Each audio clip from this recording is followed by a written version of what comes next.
Rob Howard. Some of you may know, some of you are yet to meet Rob, and he is a great speaker.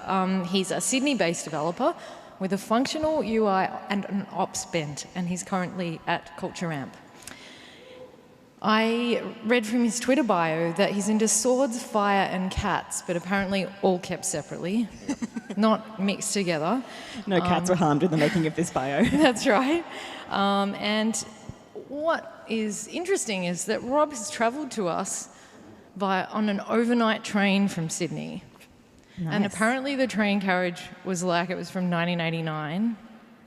And it was very bumpy. Not that long ago. But, I mean, I caught that as a teenager, but Rob went next level and he had a sleeper carriage. Nice. So that's pretty deluxe. But today, not tonight, he's going to take us to the stars. Not via train, though. Yeah, that'll take a while. Yeah. Please welcome Rob Howard. Thank you. Thank you. All right.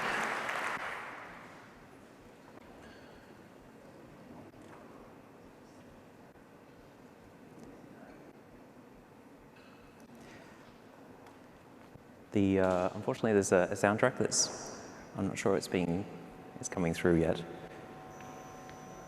Oh. So, I've turned it off. Yep.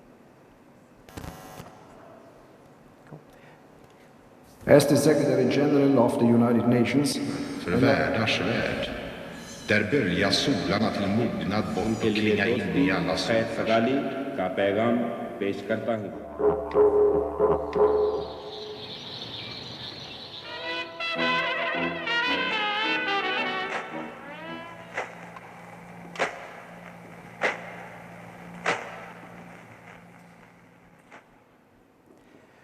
What we just heard were a sampling of things meant to represent the Earth and its inhabitants.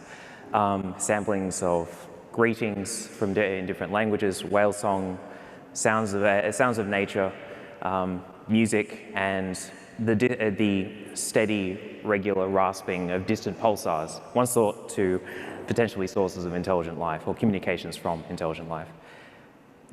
These were all sent on board the Voyager 1 and Voyager 2 space probes, launched in 1977, as part of a continuing line of space probes that NASA was sending out during the period to explore more of the solar system. So Voyager 1 and Voyager 2 happened because a fellow in 1965, Gary Flanger, discovered that there was a once-in-a-lifetime sort of opportunity to take advantage of sort of the alignment of planets, as kind of fantasy metals that sounds, where they could use the gravity to borrow the gravity of planets to slingshot, to change trajectory, to speed up, going from Jupiter to then Saturn, to then Uranus and Neptune. Voyager 1 ducking off early and going in one direction, and Voyager 2 getting closer to the last two planets, and then continuing off in its own direction, both of them out of the solar system, through out of the heliosphere, through the heliopore's boundary at the edge of our solar system, and into the interstellar medium beyond. They allowed us to get much better information about Jupiter, its atmosphere, atmospheric composition, more about its weather systems, about its rings, or ring, as well as better pictures, closer pictures of Saturn, its moons, and Neptune and Uranus. So it was a continuation of a series of probes that had been sent out, and Pioneer 10 and Pioneer 11 had a gold anodized plaque attached. Meant a message to anyone who might find these probes. A map that is the solar system, and then pulsars, the location of pulsars relative to us, as well as images of the creators alongside the scale model of the actual Pioneer probe itself, as well as two hydrogen atoms, or rather a hydrogen atom in two different states, that was meant to try and encode a universal measurement that aliens would be able to try and figure out and understand, something that they could take hydrogen atoms themselves and figure this constant out from. So Carl Sagan was chaired the committee that was to figure out what to put on the Voyager probes as the continuation of what they did, what he did with Pioneer. And so Frank Drake had the idea of having a phonograph, something far more dense. The idea of magnetic tapes being considered. And hands up, anyone in the audience who's got a box of floppy disks from 1994 they're absolutely sure won't read anymore? It's okay, I'm old too. You can put, okay, cool, great. Or among friends. Okay, cool. So because a phonograph has a bunch of grooves that wobble when you read it, and you can make it out of something that will be long-lasting, it allows you to put a bunch of information onto it and have it last, well, decades, hundreds, thousands of years. So they made one. They made one out of copper and then plated it with gold. And so they collected a bunch of recordings. They had a relatively limited time frame to put it all together, and got this record, gold-plated it, affixed it to the side of both their space probes, and added a cover that was meant as an instruction sheet. Once again, we've got the hydrogen atoms as the transition time between the two hydrogen, the neutral hydrogen atoms at 0.704 nanoseconds. The location of the solar system with a bunch of binary numbers that are multiples of that transition state. And also details of how to actually play the record, because aliens don't really have much of an idea of what a record is, presumably. We're not even sure if they can see or hear. There's a whole bunch of assumptions baked into sending this to the stars, but we tried our best. And so it includes instructions along with a read head for how to read a record, what is actually on there, and what you expect to see. And they sent the audio, including some of the stuff I played earlier, but they also sent a bunch of images as audio. So that looks fun. Let's try and read those, and let's pretend to be E.T. Let's try and have a look at it and see what we can get from this disk. But first, we need to understand what the hell audio is, and a bunch of other things. So what is sound? I mean, well, waves, not those waves, a different kind of waves. A learning tool I love for trying to understand this is Slinkies. This is how I sort of learned to understand what the hell was going on in the first place. So this is what's called a transverse wave. So the wobbling up and down, the particle or the bit of the Slinky is moving up and down, but the energy is being transferred along in that direction. So it's the transverse from the direction of travel. Whereas a compression wave, or a longitudinal wave, is this motion here, where the energy being transferred is moving along and the particles are moving in that same direction. So we can think of the same thing as what's happening with air particles. Sound traveling through the air is a series of oscillations, a cycle of compression and then rarefaction. These cycles of pushing things together and pulling them apart so frequently that something on the other side, such as our ears, interpret it as sound. So for example, if a speaker is doing this, and for example, a speaker cone, which is physically moving back and forth, provides this compression, this compression energy that travels along through the air to something like our ears, where the energy is being transported along. And that's how sound travels. That's how sound sort of propagates.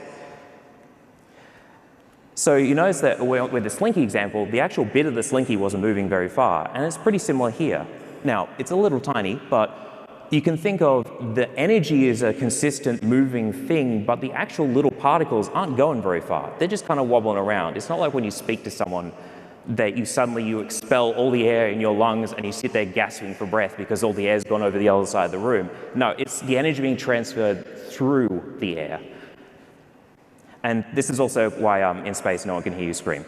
There was an experiment, there was a great example of how this works, where you've got an alarm clock inside a glass bell, and you can hear the alarm is ringing, And then you gradually take the air out, and the sound of the alarm diminishes. As the medium reduces, the less air, the less stuff for it to transfer through, gradually reduces until there's nothing. The alarm is ringing and it's dead silent because there's nothing between the alarm and the glass bell for you to hear. And you pick up the glass bell, all the air rushes in, and the alarm's back to being completely audible again. It's because there's no medium for it to travel through. So, we have abstractions in programming, so we're going to use a different kind of abstraction for this. We have these compressions of air and then pulling it apart, pushing together, pull it apart, etc.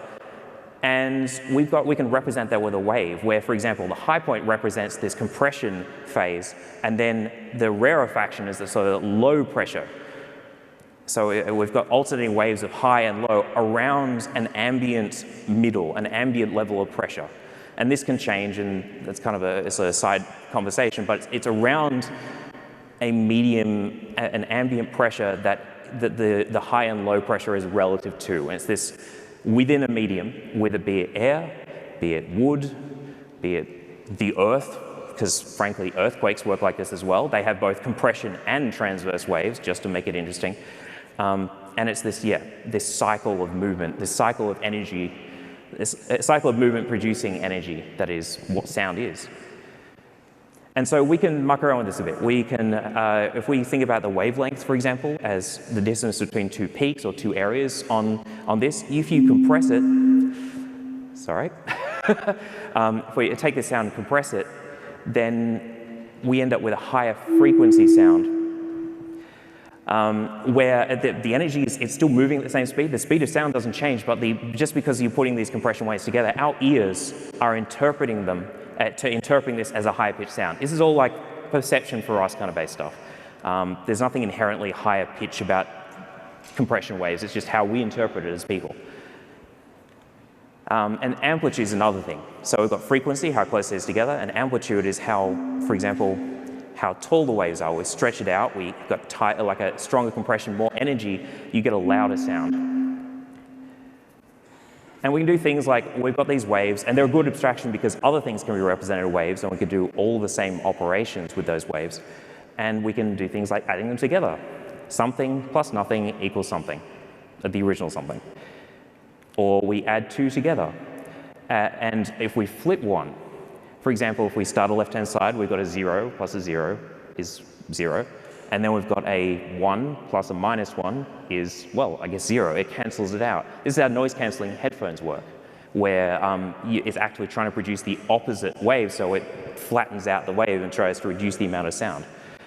And if you had these other waves with different amplitudes, different offsets from each other, different frequencies, etc., then you end up with more complicated waveforms. And things like a piano doesn't look, the waveform for a piano, pardon me, doesn't look anything like the waveforms that we've been seeing on the screen. They're much more complicated, and this is how you build them. You end up with adding a bunch of waves together to produce a more complicated sound. And that process of, you can also take a more complicated sound and pull it back out into its simple component parts. And that's what a Fourier transform is, if people have heard of that. Just for your own interest. We're not going to get into that, we're going to move on. So representing sound to computers is something that is more directly useful for us at the moment. So what we can do is we can, for example, draw a bunch of lines at various points where we sort of mark each point. We can convert it into a bunch of columns or a bunch of lines. Instead of a smooth, continuous curve, we can slice it up into discrete chunks. And so that when we take away the original, we're left with something that's roughly approximating what the original sound was. And if the approximation is good enough, if the slices are thin enough, it sounds the same to our ears. It sounds good enough as a way of capturing sound as digital, so they can then reproduce it by connecting the peaks, connecting the things. And we actually did a pretty good job there. It's pretty bloody close to the original. We've got enough slices to have a pretty accurate representation. So now that we've got this sort of abstraction from the sound wave, for example, we can then take this as a bunch of numbers, where we've got where we have a string. A sound can be represented as a list of numbers, each representing the sort of height of the various bars. You stick it all together, and that's number WAV. I couldn't resist.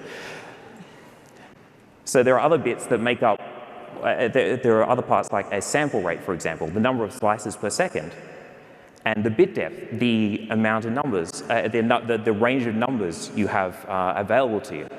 So if, for example, your bit depth was, say, you can have 0 to 4, then you don't have much variation in there, but you've got 0 to 60,000, there's much more variation, it's going to be much closer to the original sound. And so you've got all the component pieces to make WAV files. That's what's going on. Things like MP3s are just a ways of reducing the information further by taking out the bits that the human ears don't really care so much about. We don't perceive things equally, we don't perceive everything very well, so we can remove a bunch of things, reduce the file size, and we probably won't notice. Anyway, so that's basics of how a sound works and how we represent computers. And if you want to muck around with sound in other stuff, you can use a tool like Audacity, or if you have any trouble running it with the recent Catalina update, then Rogue Amoeba's Fission is also a probably good alternative. So I'm going to be using Audacity for the remainder of the talk, but frankly, anything works. So, for example, here's something like the waveform we just saw, just zoomed in Audacity as like, basis for the rest. So, back to our instruction manual, back to the cover of the golden record. So we're going to zoom in on the bits that we care about. We're not going to care about actually playing the record, we're just going to move past that bit and look at the waveform itself.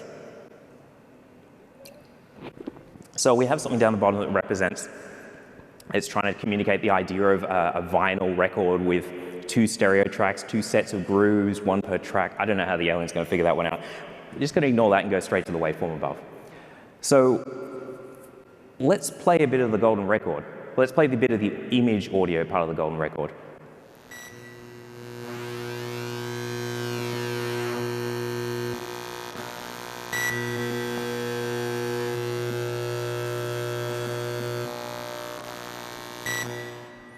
Cool. So, let's have a dig into it. The best place to start is probably just like actually scroll around the thing. We're going to ignore the big chunk at the beginning because that's just guaranteed to be awful. But we're seeing a bunch of regular patterns, and as we listen to it, we can pick out some things. Like, wait a minute, this seems familiar. We've got a bunch of pretty regular blocks, so we're going to start digging into one of them, and we can see kind of the what I think is the beep at the beginning that I've highlighted here as sort of a high amplitude, high frequency, annoying, squeaky noise. And then we've got the rest of it, which I'm going to guess, based off the diagram, is then stuff like some of the waveforms we've seen inscribed on the cover. So we dig in further, we see a whole bunch of regular, similar looking waves, and we've got a bunch that are basically identical. So like this one here, for example.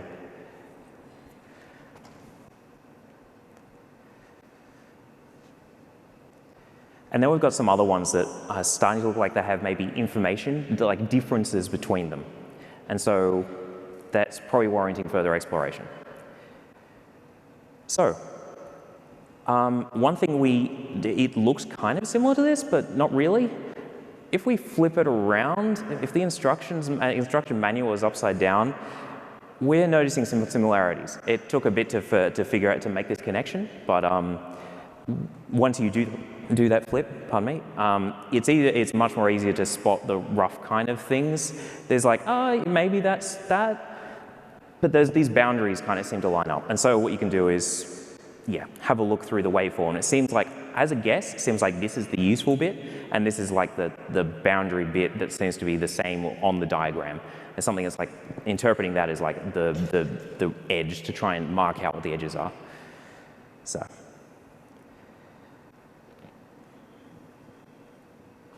So on the prototype briefly. So if we want to muck around with audio, we should actually figure out how we want to do it in a way that is going to be productive.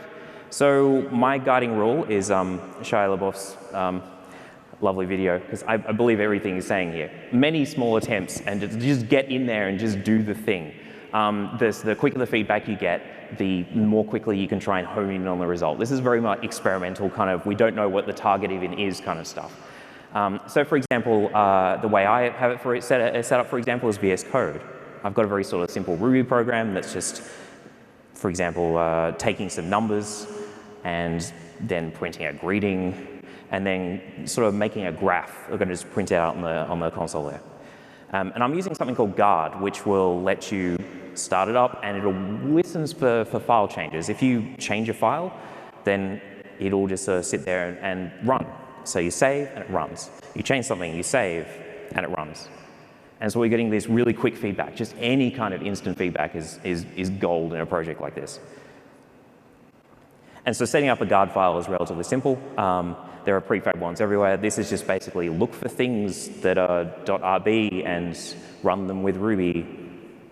Anyway, so my guiding principles is copy paste is totally fine. One big file, totally fine. No tests, great. I mean, if you can find things to test, great. But otherwise, don't feel bad about not testing. Don't feel bad about copy pasting everything anywhere when you're in the experimentation phase.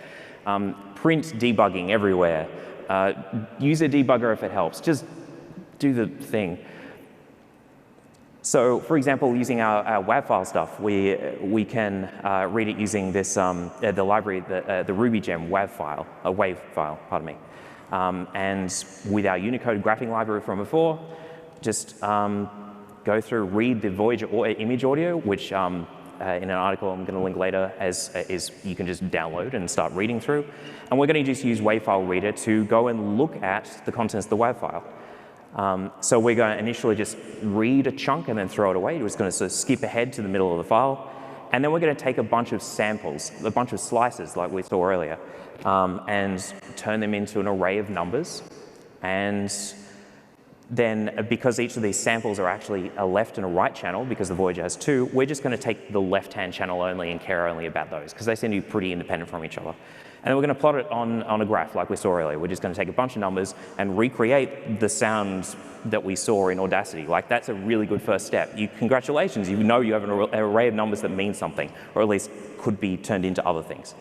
So, what do we do now? Well, we need to learn about some other stuff. Some of you may have seen televisions like this. Some of you may have owned televisions like this. I didn't own one, but I definitely sat in front of one an awful lot when I was growing up. So if you've never looked inside or don't know how it works, it's a cathode ray tube television or display. And this is the bit you see. It's the glass dome at the very front, and all the rest is inside the box. And it's got a coating on the back, a sort of a phosphor coating that, when hit with electrons, will light up in little bits. So, and we've got a gun. It's just producing electrons in varying intensities, and then a steering mechanism that the gun isn't moving around. The beam is being pulled around by electromagnets. It's being directed at different areas of the screen to then make different bits of the screen brighter. And so, for example, a way of creating a picture with this is with a raster scan, where the beam is on with varying intensities, and then it's turned off and it comes back. Or you can think of it like this sort of scan pattern, where it's doing these sweeps to form this real pattern to form an image out of these lines before returning to the beginning and carrying on doing the process again. So, for example, you can build up a picture out of these sort of scans. So, once again, we want to think about things in terms of representing stuff to computers, because we're about to use this again. And if we think about like a long string of numbers, just a really long list, one way we can think about that same list of numbers without really changing it is to sort of rearrange it, to turn it into a grid, to take every 5, every 10, every 300, and sort of stack it one underneath each other to turn a long list of stuff into sort of a grid of stuff. And we haven't changed anything, it's just viewed differently. So if we were to like just go in and color some of the zeros as like a black or a gray, and the ones as like you leave them as white, we have something that starts looking like a picture. Kind of have to zoom out and squint to see it's actually an R, but you know, it's the idea. And there are actually image file formats that work exactly like this. PGM, portable gray map format, is a format from the NetPVM set of formats, which were meant for like sending over email way back when, before binary whatever. And so it's really simple. You can write it out by hand. You can just type this stuff up. You've got a header saying that it's actually a particular file, and then you're saying how big the grid is, 5 by 5. You then got what's the maximum value, 0 to 1, and then you draw the picture. You draw the picture with numbers. You've got ASCII art, which is actually a file format kind of thing. And you save the thing as a .pgm, load it up in preview, and it works. Yay, I made an image out of basically nothing. And you can muck around with this. You can say, for example, have instead of 0 to 1s, you can have 0 to 4, and then get this grayscale image, this shades of gray image. Or you can do things like add color to it. There's another format which has these groupings. Now remember that our grid of numbers is really just a long list of numbers. So this is a long list of numbers that is being chopped up into a grid by whatever's looking at this later. And we've got 3 color channels, the red, green, and blue. And to make red, you turn red all the way up and everything else off. And to make white, you turn all of them up. And yeah, it's a way of getting images, a way of creating images. PNG, GIF, BMP are all like this, and JPEG, for example, is a way of creating images but reducing the amount of information that, again, humans can't really perceive the difference or the lack of. So let's use some of the information to, again, have a look at our instruction manual and see if there's anything from here we can derive, because this looks awfully familiar now, this sort of wobble, wobble, wobble, wobble, wobble. I'm not sure how that's going to show up in the, pardon me. So we've got this raster scan pattern to do something with a circle. So if we go to back to our image waveforms and we go, all right, we have something that is low content, it's something that's repeated over and over, there seems to be no difference between them. And we say, all right, let's just say this is blank. Let's just treat this for the sake of an experiment as blank. And we can think of that as like white or whatever. And so let's just draw a white line. Pretend to be a raster television turned on its side, basically. And so we start doing the same. We start building up, we do do that with the next frame, where we look at the line, we see there's a bit of information. So let's treat any deviation from that nothing line as a something, and let's color something as black, or as dark, varying shades of black. So if we think of the higher you go, the blacker it is, then you end up with these waveforms that start to describe pictures. We've got a circle being built out of these waveforms with bumps in it, where you take the amplitude value, remember from before, as a number, which we can do because it's a WAV file and we're digitizing amplitude, and we can treat it as a different thing. We can treat it as a pixel brightness for an image because it's just lists of numbers. List of numbers here, do some stuff with it, list of numbers, fantastic. So we can keep going, we can keep building up this image, and we eventually close out the circle, back to blank lines, and we probably have something that looks like the original image, we guess. There's probably a bunch of fudging involved. I probably cheated an awful lot by making assumptions like pictures are a thing that you can see with eyes and other things that aliens may not have, but you know, please give me a break here. But moving on. So I'm not going to show you the code for this because it's not, the sort of the stepping through the pseudocode is probably the easiest way to grasp what's going on. So we're reading a chunk of WAV as numbers, which we've already seen previously. And we get something that is, say for example, we just choose this chunk here, and then we're just going to repeat this over and over. So we're just going to start from one down bit to the next down bit, and just do that over and over again. But we're reading just one chunk. Then we take the numbers for that, and we rescale. We take numbers from -1 to 1, which is what this WAV file is saying the numbers are. It's a whole bunch of decimal places in there. To an image number, which we're just going to say 0 to 255, because that's what our file format has for the range of numbers. Just map that to that. There's an equation. I look it up on Stack Overflow every single time. There's just a way of doing it. You might have learned it in high school. And so once you've got that, again, that list of numbers, just a list of numbers in a different range, then you take the line, you chuck it into an array, you add it to an array, and repeat the process over and over and over and over until eventually you write the numbers as an image. You stick it all together and you hopefully get a result.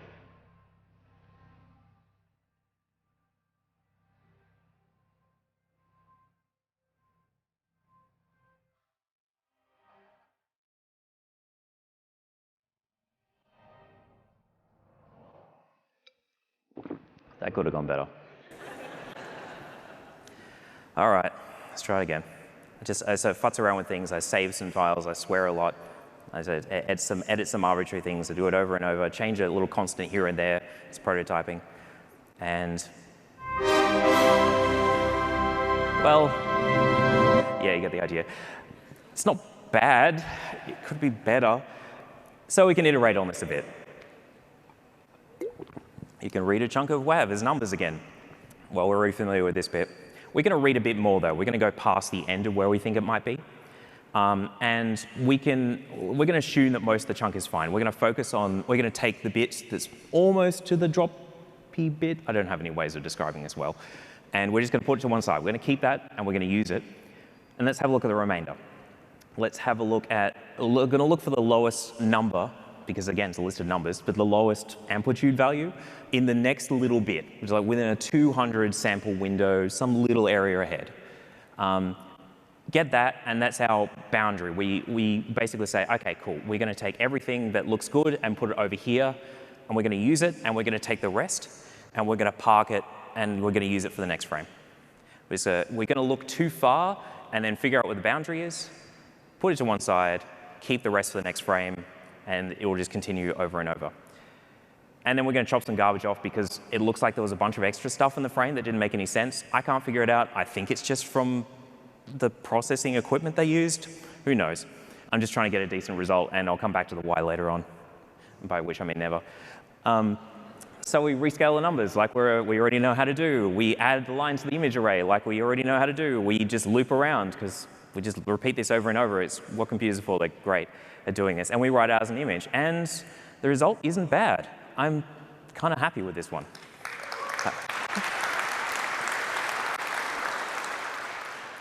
Thank you. And so let's just repeat that for the rest of the images. Now, there are some ones that are kind of strange and some ones that don't seem to work for whatever reason, and I'd love to know why, and this is an ongoing project. But we can just point at some other areas, and we see some images that crop up. Now, they're all horribly wobbly.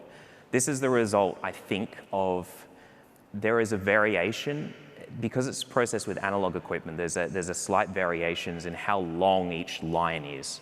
And so if you just sort of arbitrarily chop it at like 500 or whatever, then some things will be longer and chopped off, and some things will be the right length, and you end up with this sort of jitter.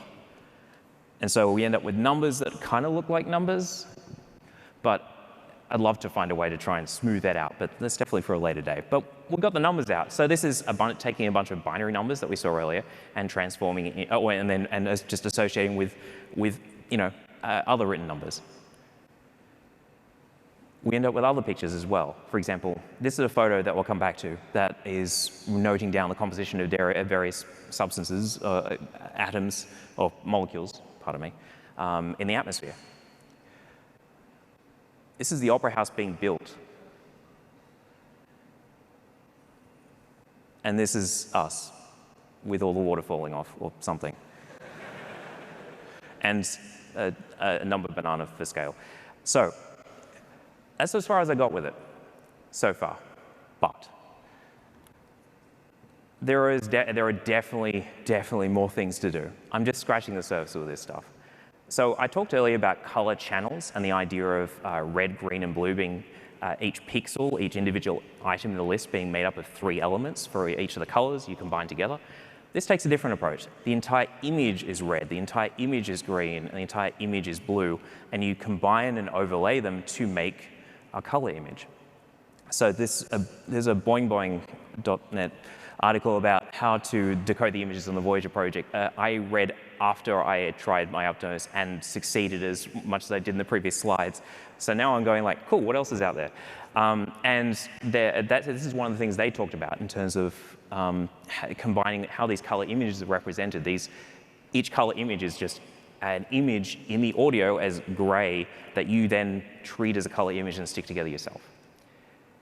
So another thing I want to try and do, and please don't read the code, it's utterly horrible, is trying to fix the wobble. Now you might have noticed that each of these waveforms had this weird kind of curve, this weird rising curve, and with a bump in the middle. And I attempted, and I'm not sure it actually works as well as I think it does, but I attempted to flatten it out It works for some toy examples like the circle. It doesn't work on some other stuff. It's all a massive work in progress. But I love to try and get rid of the sort of gray gradient kind of thing that's there. And I'd also like to get rid of the long, short frame kind of jitteriness. I apply some image resizing techniques because, again, images is a big list of numbers, so you can use image resizing techniques on sound files because why the hell not? It's really good. You just use these things. It's fantastic. There's all this pre-existing work you can tap into when you realize that a bunch of stuff is the same as other stuff. So also, I want to continue working on this with my dad, Tim, and my brother, Andrew, who I've been working with this already. We've been working together on this for like 6 months, 5 months at this point. And I'm very, very grateful for their help, and I couldn't have done it without them. And I hope to continue working on it with them both. And they're both dorks and I love them.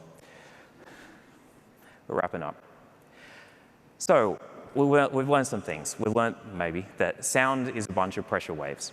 How close they are together, how powerful they are, how much energy it changes how it sounds to us, to our ears. We represent sound to computers by chopping it into tiny slices and then writing down a number for each of those slices. Pictures are made on old TVs by sweeping an electron beam around, like really quickly in a kind of grill-like pattern, quickly enough that our eyes don't really notice that it's gone and done it, moved on to the next frame.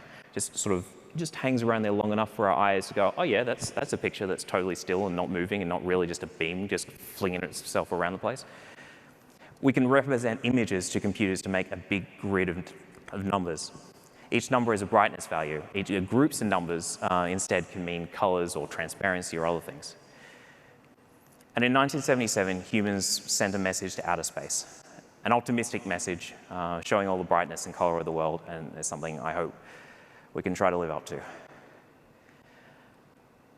As it swung past Saturn and further out into the solar system, Voyager 1 turned around towards Earth and took a set of pictures, one of the last few it took, a family photo of the planets that it could see. This is the image of the Earth, a pale blue dot. I'm going to leave you with some words from Carl Sagan about this. Consider again that dot. That's here. That's home. That's us. On it, everyone you love, everyone you know, everyone you ever heard of, every human being who ever was, lived out their lives. The aggregate of our joy and suffering, thousands of confident religions, ideologies, and economic doctrines, every hunter and forager, every hero and coward, every creator and destroyer of civilization, every king and peasant, every young couple in love, every mother and father, hopeful child, inventor and explorer, every teacher of morals, every corrupt politician, every superstar, every supreme leader, every saint and sinner in the history of our species lived there, on the mote of dust, suspended in a sunbeam. Thank you very much.